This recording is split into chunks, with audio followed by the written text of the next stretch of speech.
And I can't find a seconder usually when I propose this, but I don't care. I don't need a seconder. My own opinion is enough for me, and I claim the right to have it defended against any consensus, any majority, anywhere, any place, any time. And anyone who disagrees with this can pick a number, get online, and kiss my hand. No representation is made that the quality of legal services to be performed are greater than the legal services provided by other lawyers. I'm Harry Steele, Backwoods Southern lawyer. Got my partners in crime with me today. How are you, Mr. Rip? Very good. Kind of warm on a cold day, if you know what I mean. And Mr. Russian, how are things in Texas? Quiet for now. All right. So first off, we're going to watch a video. And this is something we uploaded to YouTube.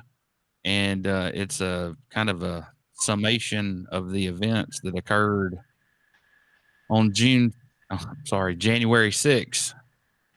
Why don't you tell us about what you published on the ripreport.com in the last few days? Trump finally got his wall.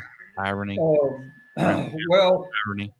The last couple of days, I put the Alabama suicide. That's the one I wrote. Then I put the feature, the little feature that Harry's doing right now. I splattered that everywhere. Then I picked up on the AG, sponsoring these people to go up there and do this. And I can't remember what the other posts are. Okay, the Rip Report this week, January 7th, is Alabama suicide. And January 6th is going to go down in history for several reasons. Georgia elected 2 Democrats as senators, and the balance of power in Washington shifted from red to blue. And the president gets the credit for the success of the Democrats being elected in Georgia. COVID numbers hit a historic high in the number of cases and the number of deaths in the United States. And these horrible numbers gained very little attention on this particular day. A rally was also held by President Trump contesting the presidential election. The president and his son told the crowd to, quote, take it to the State House, unquote. Rudy Giuliani encouraged, quote, trial by combat, unquote, to the over 250,000 people that showed up. Alabama's Ice Age Mo Brooks was first to stir up the encouraged crowd by saying, kick ass. The Electoral College did confirm Biden and Harris's win, but this was delayed by the assault on the Capitol by the very people the president and his cohorts incited into chaos. Alabama got played again. Politicians in Alabama cannot think any more than a few hours at a time. Alabama is a prime target for finding political tools that will stand up and make fools of themselves for the benefit of other politicians on camera, for politicians that don't even know their names and could care less about Alabama. Congressmen in Alabama, Barry Moore, Mike Rogers, Jerry Carl, Robert Alderholt, and Gary Palmer all raised their hand to contest the Electoral College. They were joined by the Alabama's newly elected Senator, Tommy Tuberville. Tuberville and Carl had just been sworn into office a few days before in Washington, and they decided to etch their names in infamy by blindly following the leader. Tuberville now is going to be ostracized by the sitting Senate for the next 6 years. He didn't listen to Richard Shelby's warning, nor did he listen to the Senate Majority Leader, Mitch McConnell. Tuberville's grandstanding is going to cost Alabama big time in money, jobs, and embarrassment. He sealed his legacy and will forever be known for his infamous ignorance. But what about Alabama? What have our congressmen and senators done to the state's chances of getting anything done for the constituents of our state? The congressmen involved, some newly elected to a 2-year term, are dead in the water and stand a slim chance of being reelected. They have put Alabama on the map for all the wrong reasons. Do you really think that they will get a seat at any table in Washington? Alabama again makes a political nosedive into the swamp and secures our position as the laughingstock of the United States. Our elected officials that decided they like the camera's lights and the cameras and the lights have committed suicide, Alabama style. If you're a citizen of the United States and cannot understand the gravity of the assault on the Capitol and our democracy, then stop listening. If you're defending in any way, shape, or form the actions of those that entered the Capitol building, stop listening. It was insurrection. Insurrection is a violent uprising against authority or government. Your government encouraged by our president. Like I said earlier, Alabama politicians do not think ahead. In the coming weeks and months, many details are going to come out that expose the damage done on January 6th. Alabama politicians will, as usual, deflect their participation by blaming others. The irony is that Alabama is the most politically corrupt state in the United States. Alabama has no transparency or accountability. Our judiciary, ethics commission, bar association, lower courts, and Supreme Court, as well as the attorney general, aid and abet corruption by turning a blind eye to any complaints about corruption. So before you go off on a tangent defending the actions of a mob that dared to hold American flags while they stormed the Capitol and attacked our democracy, how about cleaning up our own house first? How about holding our elected officials responsible and stop drinking their Kool-Aid of deceit while they hold a Bible? Absolutely. That's it. Absolutely, and wholly agree with that, Paul. That's amazing work. And as many wise men have said in the past and agreed and requoted and retweeted and everything else, when fascism tries to come, it will come wrapped in a flag holding a Bible. Right. And right. In situations like this, and I'll echo something one of my colleagues said on social media, why is it that when it comes down to sedition and insurrection, it's always the fascists who want to talk about freedom and use the word freedom? These are authoritarian and fascist minds behind all of this. And let me put a little bit of explanation. Politically speaking, Russian interference prides itself in thinking politically above all things. Our analysis is on the politics of something. I'm going to tell you why someone like Ted Cruz, the vile and contemptible congressman from my district, might say talented and brilliant. Well, no. I thought so. And I honestly thought so. But I'm going to tell you, Ted Cruz is a constitutional scholar. He's argued before the Supreme Court. He was the Solicitor General for this state. He knows what the law is.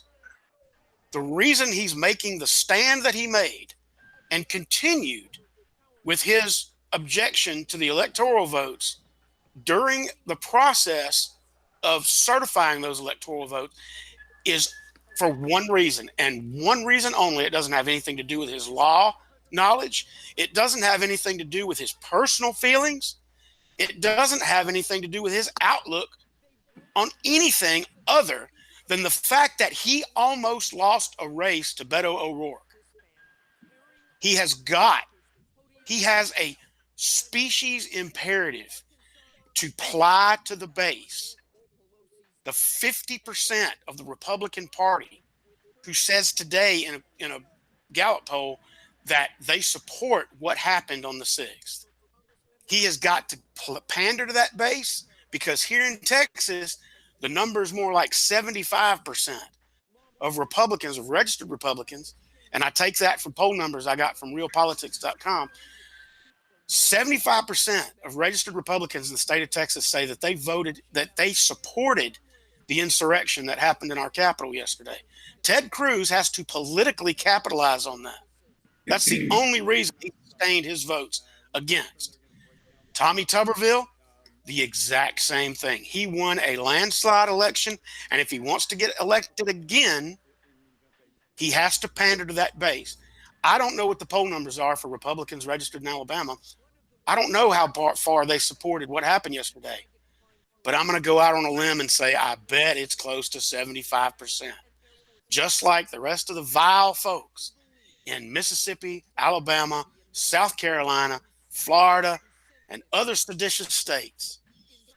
They supported what happened yesterday, and politically, it absolutely is an imperative that they keep supporting it if they want to get reelected. Paul, you're absolutely right. They committed political suicide in Alabama. Tommy Tuberville's never going to make it on a committee. He's going to be a junior senator for the next 20 years. But underline the last part of what I just said. He'll keep getting reelected because of what he's doing right now. Straight ticket voting.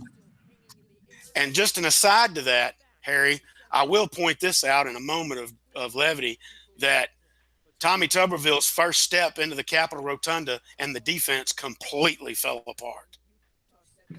Per normal. Right. Is living up to his track record. The bottom line is the people like Josh Hawley, the people like Cindy Hyde-Smith, they know that they've got to stand up and support the insurrection. They've got to stand up and support the bloc against the Electoral College vote, because that means they'll keep getting reelected, because that's what their base wants. A little later on in the podcast, I'm going to talk about that base and my new classification for them. Politics drives this Congress, as it has every Congress in history. It's never been about what you're voting on. It's about who's going to be voting for you in the future. The United States Capitol Police is a federal law enforcement agency in the United States charged with protecting the United States Congress within the District of Columbia and throughout the United States and its territories. It answers to Congress, not the President of the United States. It is the only full-service law enforcement agency responsible to the legislative branch of the federal government of the United States. Allegedly, they have a $500 million budget, and for some reason, there were only 30 mall cops protecting our Capitol. 30? I don't know how many it was, Paul. It was a ridiculously low number of people knowing what was coming. I think it was 25% of their entire force, which is 2,000. Okay. The United States Capitol Police has the primary responsibility for protecting life, property, preventing, detecting, and investigating criminal acts, and enforcing traffic regulations through a large complex of congressional buildings, parks, and thoroughfares. The Capitol Police have exclusive jurisdiction within all buildings and grounds of the United States Capitol complex, as well as the Library of Congress. It also has concurrent jurisdiction, ding ding, with other law enforcement agencies, including the United States Park Police, the Metropolitan Police Department of the District of Columbia, in an area of approximately 200 blocks surrounding the complex.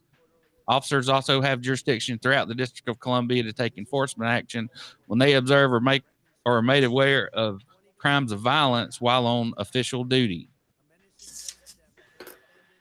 Total failure. Does anybody disagree with that assessment? No, Absolutely not. It was a failure for sure, and it was viewed by the entire American public. And these images that we're seeing right now, it's just unbelievable. The guns drawn. Inside the Capitol, stealing Capitol property, federal property, destroying federal property, and trespassing on federal property. And then Trump allegedly didn't call out the National Guard. Pence did. But he took credit. That's correct. That is correct. The DC National Guard has to be activated by the White House, and Trump refused. So Pence did it. He pulled the trigger on it. The memo that I read that was supplied to the media from the Capitol Police was that they were prepared for a demonstration and not a riot. It looked like they were prepared for a goddamn Mardi Gras parade, Raines. It really did. It really did. Those barricades they had. These are the same Capitol Police that came out in force with members of the ATF, the FBI, U.S. Customs, members of the federal prison system National and Guard. guarded the Capitol against Black Lives Matter protesters and other protesters in the past. I've read accounts of people that were arrested in the Capitol building just for speaking too loud. Then we have these same Capitol Police saying we had no idea this was going to happen, and we were woefully ill prepared for it. And because they have to ask for assistance, they didn't for the first 30 minutes of the demonstration and the insurrectional riot. That happened. That's documented. That's why the Capitol Police Chief Son, has resigned today, as well as have the Sergeant at Arms of the House and the Senate.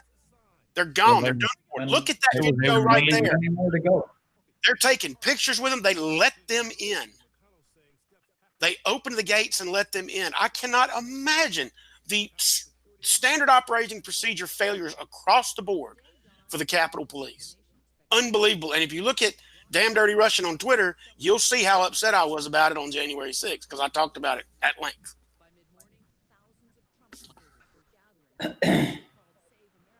Well, it was an unbelievable failure. The idea that they didn't know that something like this was coming. And I mean, I was watching this, our president speak to this crowd. I had a pretty good idea where they were going and what they were going to do. They told them where to go. They told them to go to the State House. They told them to go to the Capitol. They turned around and walked up to the damn Capitol. You'll never take back our country with weakness. This was criminal. This was seditious. Everyone who participated in this mob is a traitor to this country. And I absolutely seek that the U.S. Department of Justice fully prosecute every arrest, every single person who set foot in the boundaries of my nation's capital need to be prosecuted to the fullest extent of the law. And if that means that they're rounding up representatives who participate in this sedition, I'm calling for that too. Well, do you want to talk legalese about what exactly sedition is and what people's rights to assemble are? And well, Harry, you probably waited your entire life your entire legal life to say, I'm about to read you the Riot Act. Why don't you tell us about that? Well, the Riot Act was actually British, 1715. And kind of like when the cops, before they start interrogating you, they read you your Miranda rights. When a group of people would assemble, more than 12 people assemble and start raising hell, the cop would walk up to them and literally read them what is the Riot Act. And if they didn't comply, then they'd thump your damn head. Right. That was used extensively during at the turn of the 20th century to break up union organizers. So this was incorporated into the Militia Act, 1792 here in this country. And it basically says the president can call up the militia to command the insurgents to disperse, retire peacefully to their respective abodes within a limited amount of time. And then that's been further codified in U.S. Code, Chapter 13, Section 254. If anyone wants to go read that. And further under 18 U.S.C. 2101, riots as part of the Civil Rights Act of 1964. So now everybody's up to speed on the law. But typically, if you're going to have a rally somewhere, you go to the municipality, don't you, Raines, and you ask for a public assembly permit if you're going to have a parade or whatever. And whether you the Klan or the Church of Jesus Christ of Latter-day Saints, you have a right to peaceably assemble. You may just have to apply for a permit. Well, we're probably going to get emails from both the Klan and the Mormon Church for mentioning them in the same sentence. But one other thing, Harry, that I'd like to say is that, too often we draw a line Republican, Democrat, red, blue. That doesn't come into play here. This is all of us. This is our capital. This is our democracy under assault. I don't care who it is. There is absolutely no excuse for this. This is not the way democracy works at all. There was loss of life. Excuse me. And in the coming weeks or coming days, I want you to pay particular attention of how many people, Republicans, that are saying enough is enough, like Lindsey Graham throwing their hands up, Richard Shelby, Mitch McConnell, and the list is going to go on and on. And then we have resignations on the higher level as well. So before you start raising hell and sticking both feet in your mouth, I think you ought to pay attention the next few days what's fixing to happen. Absolutely. So there was loss of life as a result of this mob violence. There was a retired Air Force airman, a female that was shot by a Capitol policeman. And now today, Officer Brian Sicknick died of his injuries. I guess it was like killed by a Palestinian, huh? Somebody threw a rock, hit him in the head. Yes. He was hit by some heavy object in his head. And he is a Capitol policeman. So his murder is going to change the complexion of this whole thing as well. Absolutely. It's now a federal homicide investigation. Correct. So, nice little segue into our Attorney General's involvement in this thing. Oh, yes. Disgusting. Yeah. So he is the member of a group called the Republican Attorney General's Association, and they actually send information out encouraging people to come march to the Capitol building and call on Congress to stop the steal. And that is their RAGA policy branch called the Rule of Law Defense Fund. Marshall says he knows nothing about it except he's the damn president or chairman of the Policy Branch Defense Fund. And he is also the Attorney General of Alabama that has refused to review any complaints about corruption in the state of Alabama. Just on a side note, guys, your Attorney General helps organize a rally. My Attorney General here in Texas says, hold my beer. He spoke at the rally that morning. He used the words, we should fight. We will not quit fighting. We should go up there and tell them what they need to do. And that incited a riot. It certainly did. All the while, we have a new variant of the COVID-19 strain called B117 lineage. 52 total cases across the country. It's kind of like super AIDS, but not AIDS. Yep, Harry, just to update your graphic, we had a case diagnosed last night in Pasadena, which is just in the south part of Houston. So we have it here in Texas now as well. So 88,339,000 cases globally with 1.9 million deaths. The United States, 21,617,000 infections with 365,000 deaths. So, Paul Rip, yesterday was the deadliest day in U.S. history since Antietam rains. Well, no, since the day before, but yes, since Antietam. Talk about when we topped 4,000 in one day. Yes, sir. And Alabama, for its part, remember a few weeks ago where I talked about how we were rocking along at 1,500 cases a day? Well, guess where we are now? Knocking on 4,000 cases a day. Super AIDS. Come on, give me my vaccine as soon as I can get it. Oh, well, that's a whole nother issue. Yeah. You got 200,000 vaccines in Alabama, Paul. Guess how many the Alabama government, the Alabama Department of Health has vaccinated? How many? What is it? Harry, you got a little graphic for us on that? 42,800 vaccinations out of the 200,000 doses. So a quarter of what we have on hand has been put into people's bodies. Why?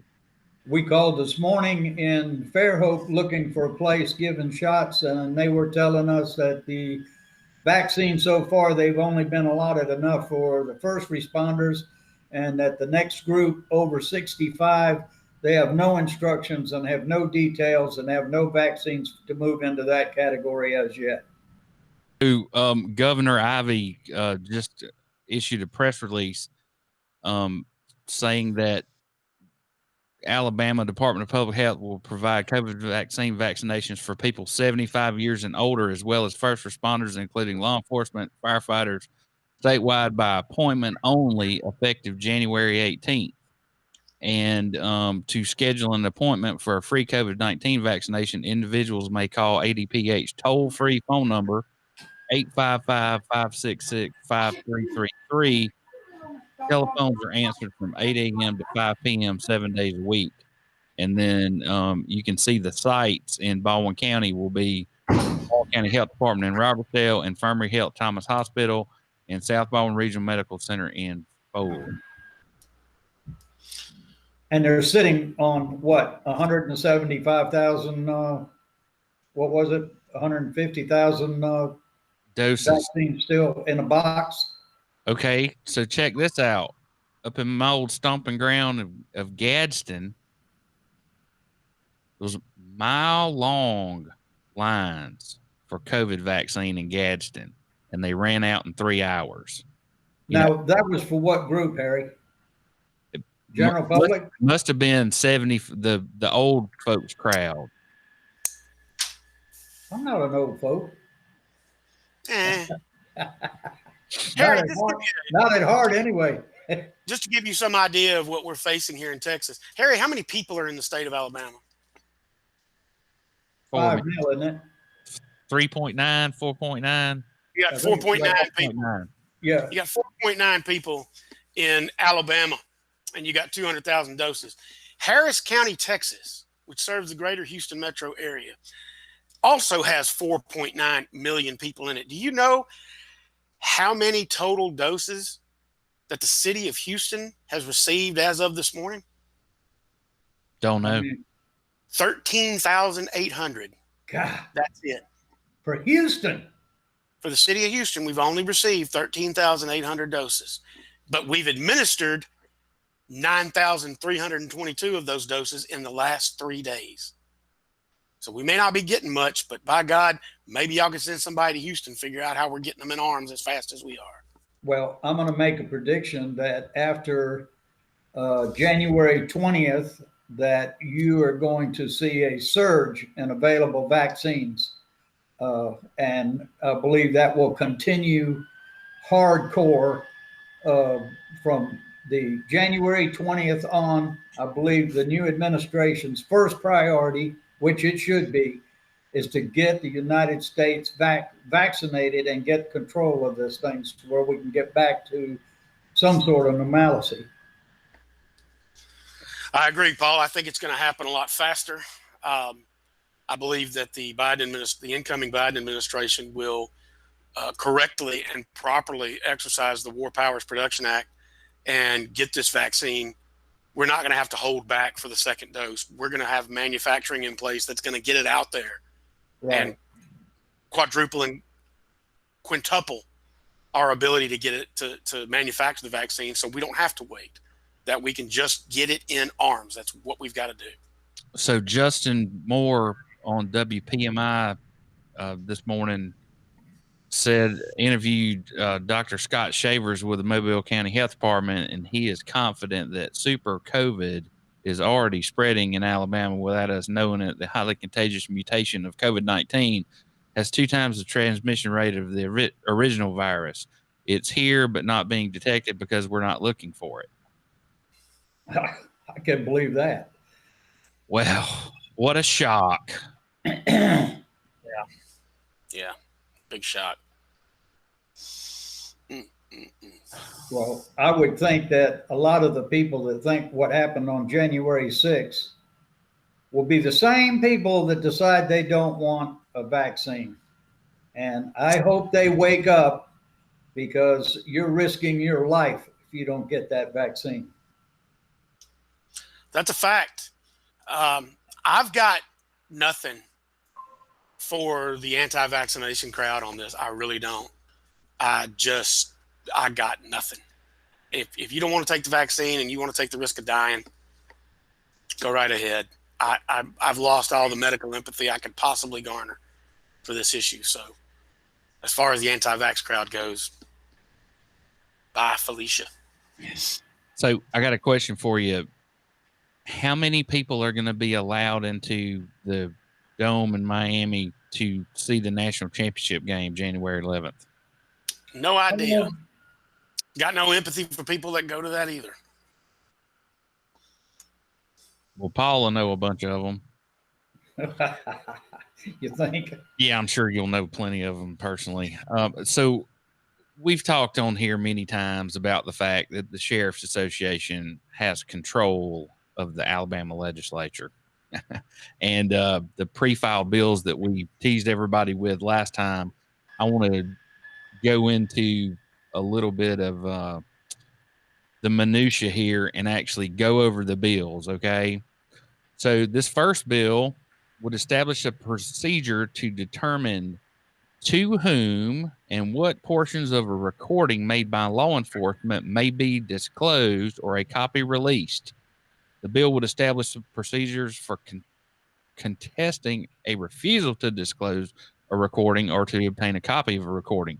This bill would also direct state or local law enforcement agencies to provide upon request access to view and analyze recordings.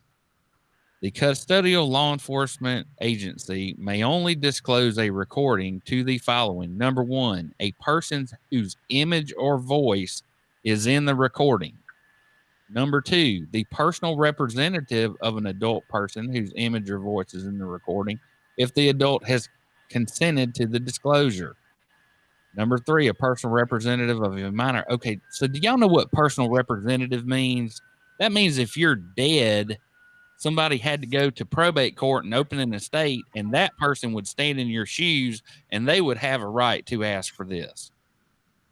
Right. Only the person in the video or their personal representative can even request it. Do you see anything in here about the press? No, that bothers me a lot too. That No, really bothers me. and- It's excluded from that bill. Right. And as consumers, taxpayers, and citizens, if you've gone to any county commission meetings or city council meetings, sooner or later, you get the request that comes up that they need X amount of money for body cameras for the police. Now, if the police are going to have the ability to essentially censor what is on the body camera, then I say we as citizens stop buying the body cameras. So here's what the hell are they for if the sheriff's department or the police department can say, oh, well, you can have this 6 minutes, but not this. Or, you know, if you're not related, you can't have this. It's the same thing that they're doing with Lanyap right now, holding up body cam footage through the sheriff's department in Baldwin County. Yep. Okay, so if the sheriff refuses to release said body cam footage and you want to take it to court, it lays out for the court all of the different issues it has to take into consideration in making this determination. And it says, in any proceeding pursuant to this section, the following persons shall be notified, and those persons or their designated representatives shall be given an opportunity to be heard in the proceeding. Okay. Well, guess who these people are? The head of the law enforcement agency, the sheriff, any law enforcement agency personnel whose image or voice is in the recording, the district attorney. Yeah, What? This is like, you know, the Yates case where the man, they shot like 115 rounds into his house. There's body cam footage there that's missing too. Even though they were there all day long, all of them had body cameras on, but we've yet to see it. But don't worry, folks. The sheriff's department is investigating. The sheriff's department's going to report to the sheriff's department, and then they will give us their answer. So Section 10, no civil liability shall arise from the compliance with this act if the acts or omissions are made in good faith and do not constitute So if the sheriff does all this shit to you and won't give you the information, and even when the court finds he's done something wrong, Section 11, the court may not award attorney's fees to any parties in any action brought pursuant to this. So you're going to be the one that needs to be highlighted right there. That needs to be highlighted right there. Why is there a section in there about attorney's fees or court awards when every law enforcement agency in Alabama is under immunity? Why is that even in there? Except when they act outside the scope of their responsibilities, which is constant. All right, on to another terrible bill. Under existing law, when a person is found guilty of committing a misdemeanor or felony and is shown beyond a reasonable doubt that the commission of the crime was motivated by the victim's race, color, religion, national origin, ethnicity, or physical or mental disability, the person is subject to heightened criminal penalties. This bill would provide that when a person is found guilty of committing a misdemeanor or felony against a law enforcement officer and it is shown beyond a reasonable doubt that the commission of the crime was motivated by the victim's employment as a law enforcement officer, the person is subject to heightened criminal penalties. What a bunch of horse shit. Who's sponsoring this bill? Reynolds, Witt, Robertson, and Stringer. Hate crime. You know, hate crimes were created at the federal level because when a gay dude got beat to death in Alabama, it didn't even make the newspaper. So there were federal hate crimes so that the feds could come in and prosecute people who did things like that. At least that's the theory, right? So tell me the last time you heard about somebody assaulting a police officer and they weren't immediately put into prison and penalized for that action. Well, it's like people are just beating the hell out of our cops and nobody's doing anything about it. Again, I will hit on something that I mentioned in a prior podcast. From a political standpoint, you've got the party of law and order who just backed the blue 100%. By God, we're for the cops. That's the same party that marched on the Capitol and a police officer ended up dead because of it. The same ones that broke into my house and one of them got killed because of it. The party of law and order. They're still having to tap dance on the graves of other officers to make sure that 20 years from now, they get reelected. That's all this is. Sadly, that's true. All right, Paul, you got anything else from the Lanyap or the RIP report? Well, I read the RIP report. Lanyap's got a pretty good magazine this week. The cover art, the main article cover stories, the future of Mobile's 120-year-old monument to Confederate Admiral Sims and a broader fight over the Southern history. And this is by Ryan Zachgraff, and a very interesting article, especially about history. Those of you that aren't familiar with Lanyap, you can pick them up in different boxes around the county free, or you can go online and get it. Another good article in there, everything's going up. This is on the COVID-19 spikes, the vaccination, and how slow it's moving. We already talked about that. That's with Dale Leash. Ingress, freegress. AlDOT routinely provides costly work to landowners at no charge by Gabe Times. What's surprising to you there? It's who you know. Tough transition. The council remembers Mr. Welch, who approved the African town study. You know, Mr. Welch, we reported last week, was in a single car accident and was killed. And he's being memorialized by African town study because he got that off the ground. The In Limbo article by Gabe Times is the new planning districts in Baldwin County that face challenges. I knew that was coming. I knew these districts that they're trying to set up in order to prevent any expansion of city limits is also tramping on the rights of certain neighbors within those districts. So that's headed to court. And home rule laws related to municipalities under the Constitution of 1901.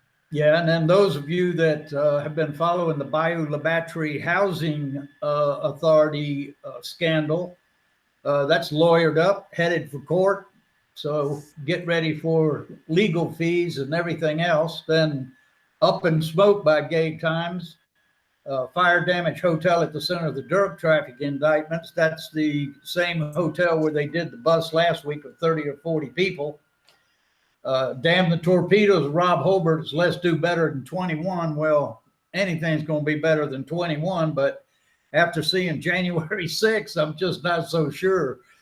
Also in Lagniappe is about music festivals, music venues. And this is the only paper that we have in this area, folks, that is giving you any news. As you know, Rip Report is a blogger and we have a .com site. We are not journalists.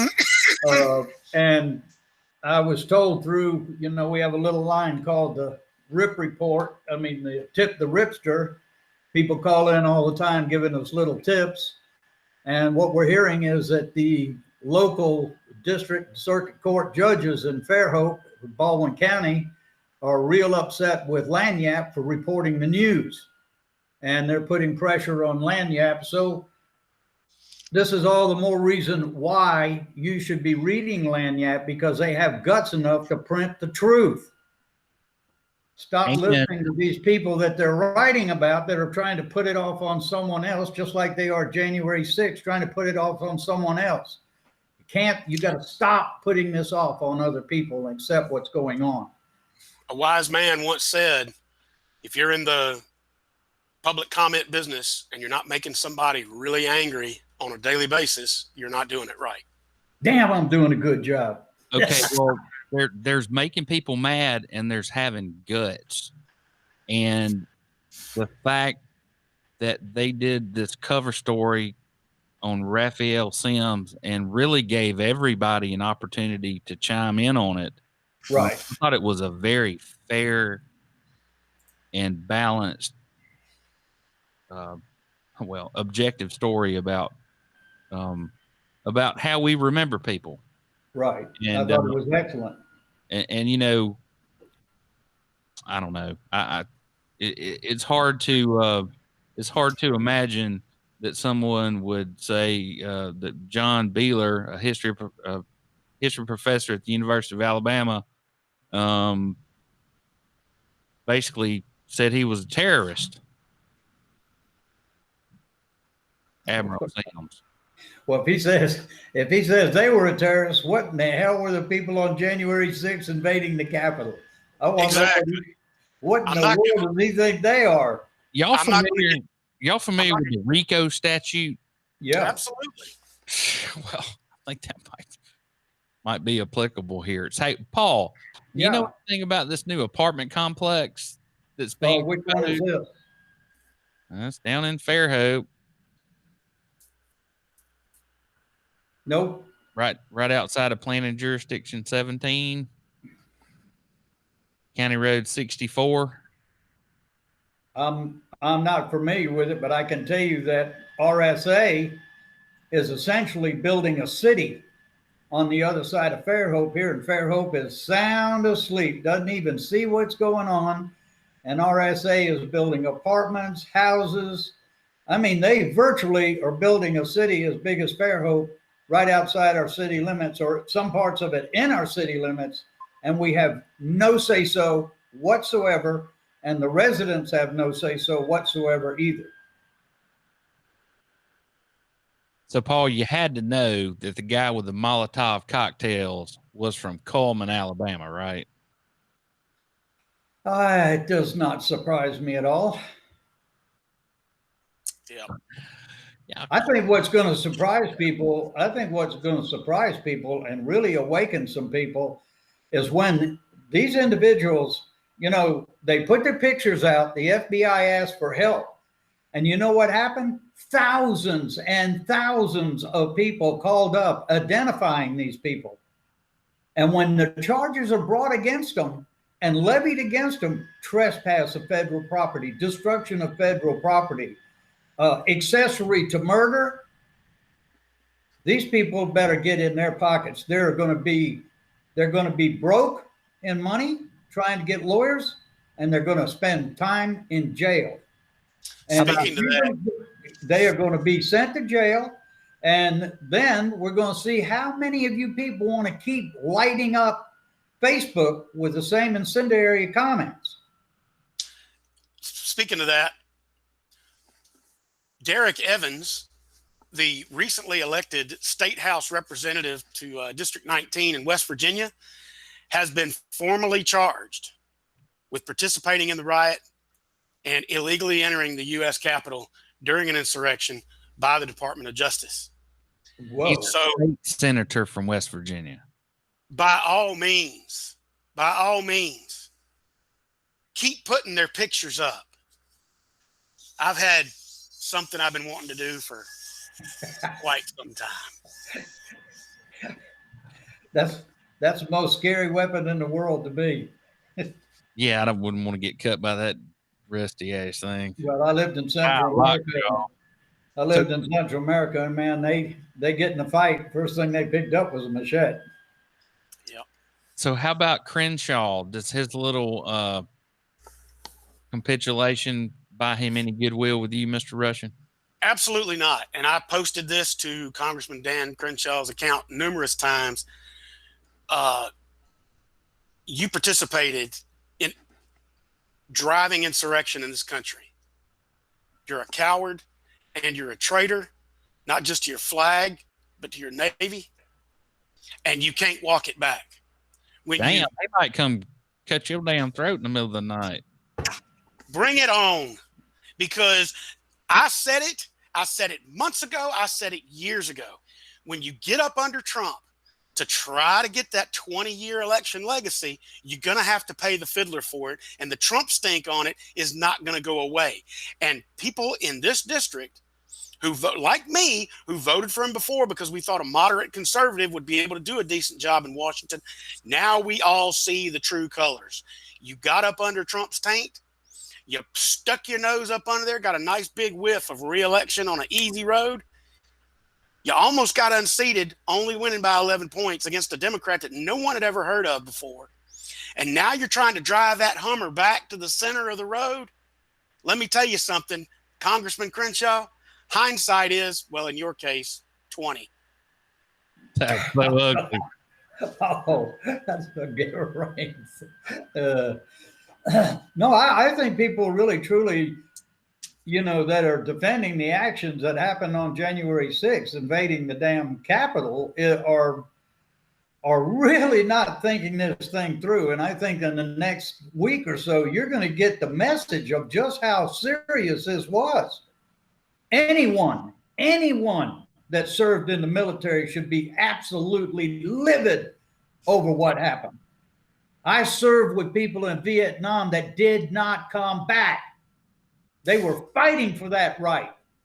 If you want to change something, you change it by voting. If you don't have any faith in the voting system or democracy, then I don't know how we can help you.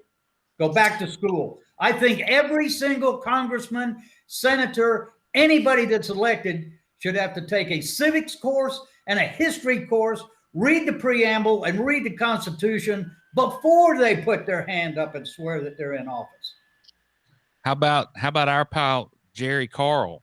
Talk about a total disappointment. Total disappointment. Total disappointment. I was absolutely hoped that he would not get involved with this, that he would just let it take its own course. He is one of the congressmen now that he hasn't shot himself in the foot. He shot himself in both feet. And there are people that are going to run for his office in 2 years that are deciding that right now.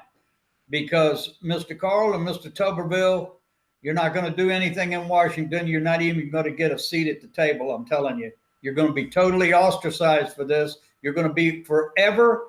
Every one of those people, the 7 senators and all the congressmen, every one of your pictures are going to hang up on the wall, guilty about what happened. Guilty. Oh, how vile. Harry, give me my slide and let me talk about these fools for just a minute. All right. Because while we're talking about it, while we're talking about these consequences, another has been arrested. Richard Big O Barnett of whatever, Gayetteville, Arkansas, the man who featured so prominently sitting in Nancy Pelosi's chair and putting his feet on her desk, has been arrested and charged with illegally trespassing, among other things. I haven't gotten the full report yet. That man is part of what I am now coining as a phrase. They're not the deplorables. They're not the Trumpers. They are the vile. Voluntarily or volitionally incomprehensible with languorous envy. So let's break down the words of that real quick. Volitional, incomprehensive. They are purposefully ignorant of not just what's going on, but the facts that are presented and of the law. The education has nothing to do with this. My wife said, you know, we should really bolster education to keep things like this from happening in the future because it'll help people understand and make smarter people. No. The people that follow this, the people that still wave this banner, the people that still woefully participate in it are purposefully and meaningfully ignorant. They will not see facts because the facts don't fit their agenda. So facts don't perturb this. So they are volitionally incomprehensible and they are languorously envious. That means that they just lay back and through no action and through no want of anything other than base envy, they resent everybody that has the things that they don't, including intelligence. So every one of these assholes who says Antifa was to blame for this, including elected representatives from your state and mine, vile. Every one of them, vile. You choose to be ignorant. You welcome your envy of good things in this life. You, every one of you. You deserve everything that's coming down this pipeline. And I hope it's a giant plate of shit put up for you in federal prison. And your actions, those that participated in this, including all the politicians, your actions are counterproductive to everything that represents democracy. So, Raines, everything that represents our quality of life. So, everything. So he teased this thing up for any kind of provocateur to get involved. And, you know, thank goodness there wasn't more bloodshed. It's a miracle there wasn't any more. True. However, I would like to stress one more time, the fact of that Capitol Hill policeman being killed is going to change the complexion of this for those that are being charged. I agree. That is a grand jury, a federal grand jury is already being impaneled to investigate this. And also, speaking of the law, Harry, White House counsel Pat Cipollini is probably going to resign before the end of the day. And I just got an email from a very trusted an exhaustive list of everybody that's jumped ship. I do not. It's just there's been so much coming to me through back channels in the last 24 hours that I haven't been able to reliably compile that yet. Secretary of Education, Secretary of the Interior. Yes, I have gotten on good word that Hope Hicks, special counsel to the president, is going to resign in the next 24 hours. Wow. That's a little too late, don't you think? It's all too little too late. Exactly. It's all November too 5th, little when too he late. came out and said the election was stolen, that's when all these people should have resigned. He should have been sitting there by himself in that damn White House. And Absolutely. I'd like to say one more time, people, those of you that are getting on Facebook and you're so passionate about this, you might want to wait a couple of days before you go on with your rhetoric, because you're going to see the seriousness of this in the next few days unfolding to the point to where a whole bunch of these people are Republican. They're jumping ship. They're washing their hands. This does it. You heard what Lindsey Graham did. Go the Lindsey way. Graham threw up his hands and he said, enough is enough. He's done. All right, let's talk about more consequences. Zuckerberg says Trump's Twitter or Facebook is shut down until after inauguration. And Twitter, is he suspended? No, he's back on Twitter. Twitter's Big John's already said that if he says anything that even remotely drifts into the area of incitement, he'll be completely banned. I know, but you have to remember, if you watched all three of our president's statements, he could not get through any one of the three without saying it was stolen from us.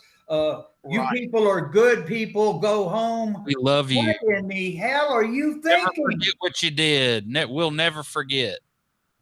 Jeez. We'll never forget, all right. We'll never forget, for sure.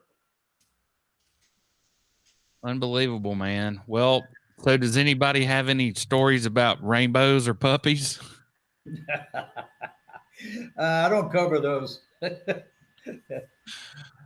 Range, you got any good news for us, man? Tommy Lasorda died. That's not good news. Let me tell you, I got to tell you, and I hate to use death in levity, but I found out about Betsy DeVos' resignation in the exact same phone screen newsfeed that I found out that Neil Sheehan had died. And anybody who doesn't know who Neil Sheehan is, he was the journalist who broke the Pentagon Papers. That's and wrote a book called The Bright and Shining Lie about the Vietnam War and about the CIA's involvement in it. The Neil Sheehan saga is something you should read about if you haven't as an American. But I had the same reaction to both of them. I thought Neil Sheehan died like 11 years ago.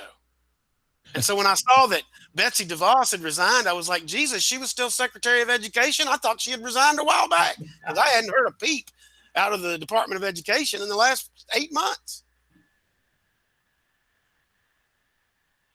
So a little more local news. You know anything about what's going on in with the Orleans DA? Yeah. Nope. Yeah. Over there in Orleans Parish. Yeah. That's going to be, well, that's just par for the course for New Orleans, but yeah, that's happening. He's the DA, district attorney elect. Just to keep everybody up on everything that's going on. All right, guys. Well, it's been a hell of a few days. We're going to have a new president, and there's not going to be any riots in Washington because there's going to be a couple of armies in it. And Trump is not going to attend. He's not going to attend the inauguration. That's correct. And that'll be the first president since Andrew Johnson, who he now overtakes as the worst president in the history of the United States. I don't disagree. And I don't think history is going to disagree with you. No, history is going to be brutal on these people that participated in this. And the president's legacy is going to be so soiled that it'll be forever before anyone is any worse than what has happened, I tell you. And everybody needs to remember his number one ally in this state appears to be our Attorney General.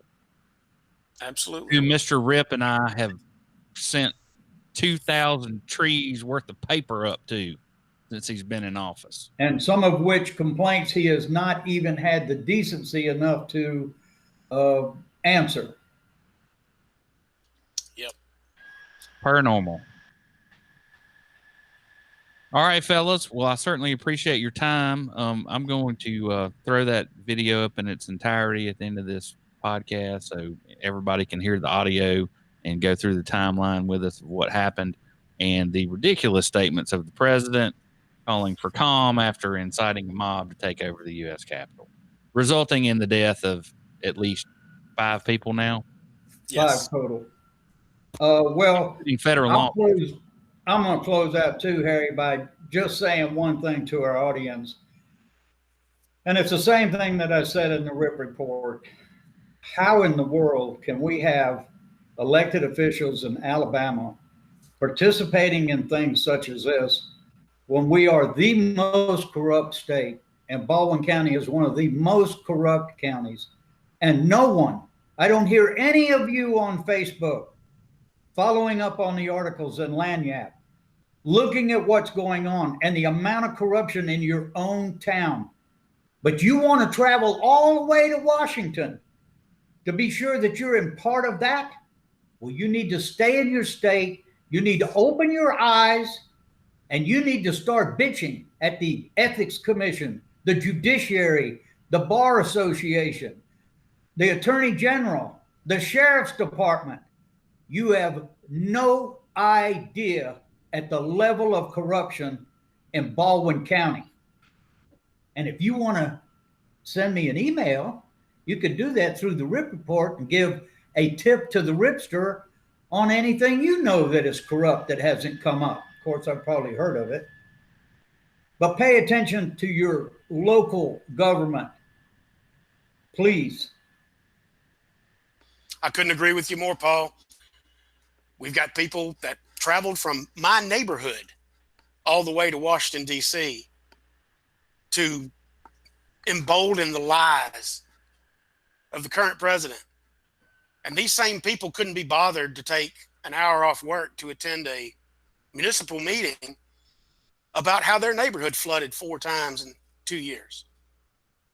Yeah. Clean up your own backyard before you decide to drive to D.C. No God doubt. bless America. A 7-foot-tall fence may not be too little, but it is certainly too late. Workers installed a barrier around the Capitol a day after a mob of domestic terrorists who call themselves patriots caused a deadly riot in the name of Donald Trump. Removal from office, the growing calls from both Democrats and Republicans to get President Trump out before he can cause any more damage, even with only 13 days left in office. Many in Congress putting the blame directly on Trump for the melee, his closest allies breaking from him while multiple cabinet members and White House officials resign. The new pictures and video show the attack unfold, piecing together the timeline minute by minute. What we're learning about the identities of those in the mob and concerns that the violence is empowering far-right extremists and white nationalists to commit further acts. Security failure examining what didn't happen that could have prevented the deadly violence. How were Capitol Police so unprepared for a protest they knew was coming? Double standard, and why so many Americans are outraged over the lack of a police response after a summer when many peaceful protesters met with sheer force. And while Washington is in an uproar, more Americans died today than any other day since the Civil War. More than 4,000 lives lost in the last 24 hours from the coronavirus and its relentless spread across this country. Behind me are the faces of all of the 147 Republican lawmakers, 8 senators, and 139 members of the House who voted to overturn election results in the middle of the night on one of the darkest days in this country's history. Their objections came just a few hours after anarchists and thugs stormed the U.S. Capitol, and despite the fact that the results had been certified by all 50 states, that dozens of judges found no evidence of fraud, and that the results were confirmed by multiple election officials on both sides of the aisle as a free and fair election. But just before dawn, and on the very floor anarchists briefly took over hours earlier, the other 387 members of Congress confirmed Joe Biden as the next president of the United States, a vote Senate Majority Leader Mitch McConnell called the most important in his 36-year career. Tonight, coupled with anger and sadness, questions remain about how scenes like this were allowed to happen. a noose hanging from a makeshift gallows, and why Capitol Police, with a budget of roughly $500 million, seemingly let it all play out. The president has not spoken publicly in more than 24 hours, though a White House spokesperson has condemned the rioters. Trump has not offered anything close to a condemnation. Many in his own party now accuse him of inciting this behavior, and members of his own cabinet have begun to resign. Tonight, there's even talk among Republicans of if this president, with just 13 days left in his presidency, should be removed from office. Our Jonathan Carl leads us off. We're coming for you! As his supporters swarmed the Capitol building, President Trump was in the White House watching it all unfold on television. ABC News has learned that the mayor of Washington called the Pentagon pleading for help. Desperate, she then reached out to the president's advisors. At the same time, congressional leaders made the request to Vice President Mike Pence. But Trump praised his supporters even as he told them to go home. So go home. We love you. You're very special. Tonight, the White House press secretary said the president condemns the violence, but Democrats in Congress are calling on Pence to invoke the 25th Amendment to remove the president by a vote of his cabinet because he is mentally unfit. And by inciting sedition, as he did yesterday, he must be removed from office. While it's only 13 days left, any day can be a horror show for America. If that doesn't happen, Democrats say he should be impeached, an option some Republicans in Congress are privately discussing as well, according to multiple Republican sources. And members of the president's cabinet have had detailed conversations about the 25th Amendment, according to sources familiar with the discussions, although it is considered unlikely to happen. Today, former Chief of Staff John Kelly said he would vote to remove his old boss. I think the cabinet should meet and discuss this. What happened on Capitol Hill yesterday is a direct result of his, poisoning the minds of people with the lies and the frauds. Today, one cabinet official resigned, Transportation Secretary Elaine Chao, wife of Senate Majority Leader Mitch McConnell. She said what happened yesterday, quote, deeply troubled me in a way that I simply cannot set aside. Former members of the Trump administration placed blame squarely on President Trump. Former Attorney General Bill Barr, a staunch Trump loyalist before he left office 2 weeks ago, said, quote, orchestrating a mob to pressure Congress is inexcusable. The president's conduct yesterday was a betrayal of his office and his supporters.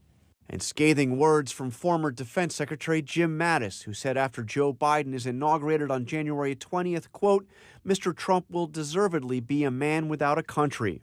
There's also been a reckoning among Trump loyalists in Congress. Outgoing Senator Kelly Loeffler had planned to object to Biden's electoral votes, but changed her mind after the Capitol riot. There can be no disagreement that upholding democracy is the only path to preserving our republic. I yield the floor. As the senators applauded her decision to abandon the president, so did Vice President Pence. Still, more than half of House Republicans voted to overturn the election, and so did a handful of Republican senators, including Ted Cruz and Josh Hawley, who was seen raising a fist in solidarity with Trump supporters shortly before they stormed the Capitol. This is the moment the siege began. A violent mob of Trump supporters swarming the entrance to the Capitol grounds. Overwhelming police officers, knocking barricades to the ground, and surging towards the seat of American democracy. A Trump flag waving in the air. USA! They converged on the Capitol, scaling the scaffolding, surging ahead amid clouds of tear gas, taunting, screaming, swearing, hurtling themselves towards police, again quickly overpowering them, smashing windows, climbing inside, and flooding the hallways of the Capitol. A reporter from ITV in the thick of the melee. What's the purpose of storming Congress itself? Because they work for us. They don't get to steal it from us. They broke into the office of the Speaker of the House, holding up the sign they had smashed. This man, carrying off the Speaker's podium itself. And Richard Barnett of Arkansas putting his feet up on Nancy Pelosi's desk and then making off with an envelope with her letterhead. I didn't steal it. I'll put a quarter on her desk, even though she ain't worth it. For Congress members themselves, hours of sheer terror. Pelosi and Vice President Mike Pence whisked to safety. Lawmakers barricaded inside the chamber. Officers with guns drawn, trying to keep the rioters out. Members ultimately filing out, rushing down the stairs, some wearing gas masks over their heads to protect themselves, seeking shelter in their offices. We heard them outside. We were concerned they were going to break down the door. And I picked up a baseball bat. That's all I had to protect myself in the event they broke into the office. As the violence and looting continues, one of the women was shot dead by police as she tried to climb through a window. Tonight, we are learning her name, Ashley Babbitt, an Air Force veteran. It is still hard to believe that it was the President of the United States himself who sent this crowd to the Capitol, inciting the day of rage. We're going to walk down, and I'll be there with you.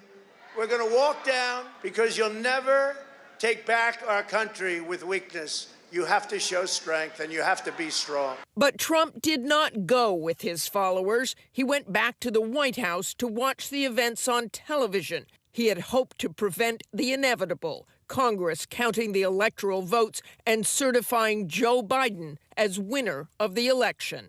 At 8 p.m., with smoke still hanging in the air, Congress went back into session, determined to complete the people's business. Let's get back to work. Lawmakers clearly shaken. Utah Senator Mitt Romney unsparing as he denounced the chaos as an insurrection incited by the President of the United States. We gather due to a selfish man's injured pride. The best way we can show respect for the voters who are upset is by telling them the truth. Lindsey Graham once denounced Trump only to embrace and defend him at every turn. But a violent throng of Trump supporters storming the Capitol was a bridge too far. All I can say is count me out. Enough is enough. Joe Biden and Kamala Harris are lawfully elected and will become the president and the vice president of the United States on January the 20th. And in the wee hours, Vice President Mike Pence made it official. The votes for President of the United States are as follows.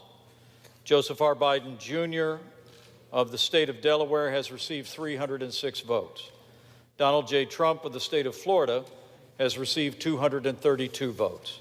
I would like to begin by addressing the heinous attack on the United States Capitol. Like all Americans, I am outraged by the violence, lawlessness, and mayhem. I immediately deployed the National Guard and federal law enforcement to secure the building and expel the intruders. America is and must always be a nation of law and order. The demonstrators who infiltrated the Capitol have defiled the seat of American democracy. To those who engaged in the acts of violence and destruction, you do not represent our country. And to those who broke the law, you will pay.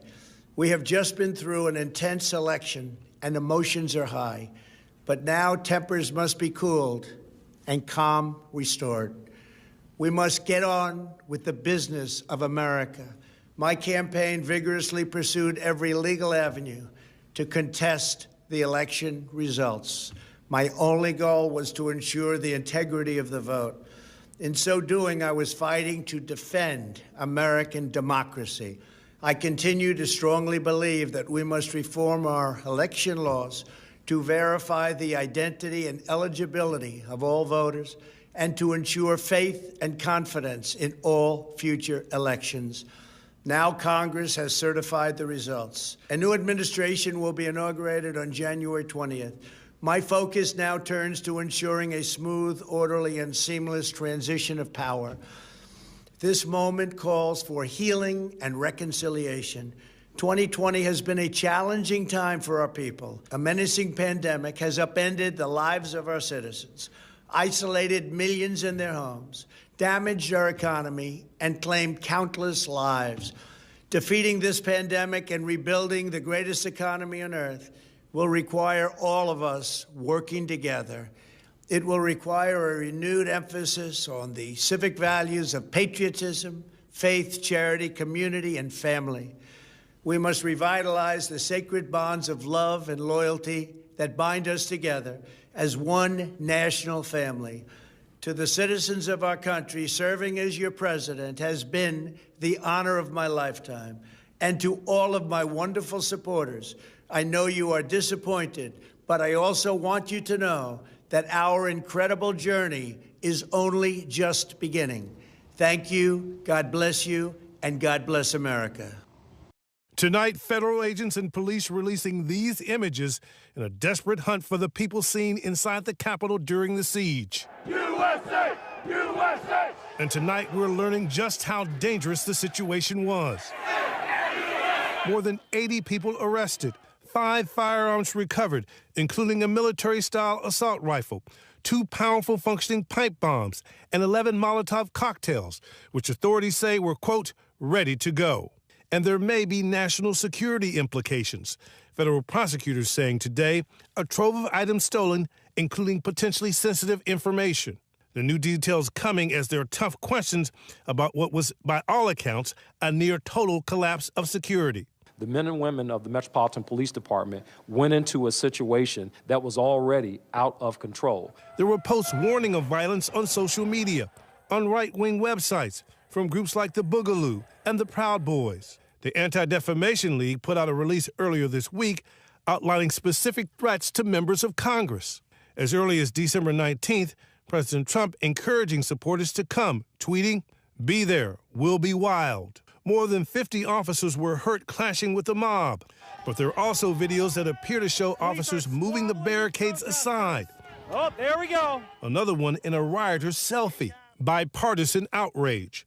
Senate Majority Leader McConnell saying steps have to be taken to address the, quote, shocking failures in the Capitol's security posture and protocols. When the day dawned in D.C., the nation expected a very different kind of drama to play out, with some Republicans planning to object to the Electoral College vote count. By mid-morning, thousands of Trump supporters were gathering for a so-called Save America march, not far from the White House. There to protest President Trump's November election defeat, just 14 days before Joe Biden's inauguration. At noon, the president took to the stage, fueling the fire of anger and dissent. We will never give up. We will never concede. It doesn't happen. He called on Congress to reject the election results, an election he lost by 7 million votes, but continues to call rigged, despite zero evidence. We're going to walk down to the Capitol. You'll never take back our country with weakness. You have to show strength, and you have to be strong. Meanwhile, at the Capitol, armed crowds gathered, and police were grossly underprepared for what was about to happen, despite the known threats posed by some protesters. Madam Speaker, the Vice President, and the United States Senate. By 1:30, the House and Senate broke off to debate separately after GOP Representative Paul Gosar and Texas Senator Ted Cruz objected to Arizona's Electoral College votes for Joe Biden. I rise up for myself and 60 of my colleagues to object to the counting of the electoral ballots from Arizona. On the Senate side, Majority Leader Mitch McConnell bluntly confronted his Republican colleagues. The voters, the courts, and the states have all spoken. If we overrule them, it would damage our republic forever. As debate continued inside, outside, President Trump supporters were arriving, and the mood had distinctly changed. Stop the steal! Stop the steal! Demonstrators soon climbing the walls and scaffolding, violently confronting law enforcement. It was clear that the crowd was intent on causing harm to our officers by deploying chemical irritants on police. While inside, the vice president was whisked away by the Secret Service. As the mob moved in, the entire Capitol went into lockdown. But protesters were already inside, some carrying Confederate flags. The law enforcement presence was no match for the sheer size of the invasion, and now many facing criticism as images of them showing little resistance are emerging. This man taking a selfie with a Capitol police officer as other police stand nearby. In the House chamber, lawmakers huddled in the balcony as armed security barricaded the door. At one point, shots fired. A protester hit. She eventually dies. They brought out a woman on a stretcher, rushed her inside. We did see blood gushing. And there's now smoke coming from over by the House gallery. For hours, while his supporters rampaged through the Capitol, breaking onto the Senate floor, into Nancy Pelosi's office, the president said nothing. By 4 o'clock, President-elect Biden publicly called on Trump to stop the mob. I call on President Trump to go on national television now to fulfill his oath and defend the Constitution and demand an end to this siege. Minutes later, Trump released a video statement full of lies about the election, but telling them to go home. It was eventually taken down from all social media sites. I know your pain. I know you're hurt. We had an election that was stolen from us. But you have to go home now. We have to have peace. So go home. We love you. You're very special. We love you. You are special. Those were the words of the president about the people that had just stormed the Capitol building. So a very strange turn of events. By 5 o'clock, law enforcement had started reclaiming control of some parts of the Capitol grounds. Multiple sources telling ABC News President Trump repeatedly refused to send in the National Guard before finally agreeing in the late afternoon. 6 o'clock, a citywide curfew ordered by the mayor went into effect. A total of just 14 arrests by Capitol Police, 13 for suspected unlawful entry into the Capitol. D.C. police saying they carried out 26 arrests on Capitol grounds. But much of the Trump-supporting mob simply walked away.